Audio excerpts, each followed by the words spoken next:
नमस्कार मित्रांनो, स्वागत आहे तुमच्या सर्वांचं बीबी डिकोडरवरती। मित्रांनो, घरामध्ये नॉमिनेशन कार्य पार पडलेलं आहे आणि या आठवड्यात घराबाहेर होण्यासाठी टोटल 5 लोक नॉमिनेट झालेले आहेत। वेल यांचीच नावं या व्हिडिओमध्ये सांगणार आहे, तर व्हिडिओ पूर्ण पहा। आणि व्हिडिओच्या सुरुवातीला एक छोटंसं आवाहन करतो की तुम्ही जर अजून या व्हिडिओला लाईक केलं नसेल तर पटकन लाईक करा। तर मित्रांनो, त्या ठिकाणी नॉमिनेशन कार्य घरामध्ये पार पडलं। वेल ते कसं झालं तर त्या ठिकाणी बिग बॉसने प्रत्येक कंटेस्टंटचे 2-2 ग्रुप बनवले होते आणि त्या 2 लोकांना त्या ठिकाणी समोर येऊन एक कारण देऊन कोणत्याही 4 लोकांना नॉमिनेट करायचं असतं। तर त्या ठिकाणी 2-2 जण आले आणि त्यांनी नॉमिनेट देखील केलं। तर हे टास्क पूर्ण झाल्यानंतर बिग बॉसने 5 लोक अनाउन्स केली की ही लोक घराबाहेर होण्यासाठी नॉमिनेट झालेले आहेत। वेल ती लोक कोण आहेत तर मित्रांनो, त्यामध्ये पहिलं नाव आहे निकी तांबोळी।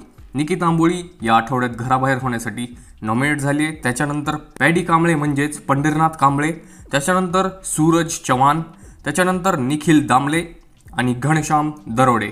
तर हे 5 लोक घराबाहेर होण्यासाठी नॉमिनेट झालेले आहेत। वेल मित्रांनो, तुम्हाला काय वाटतं कोण होणार या आठवड्यात घराबाहेर?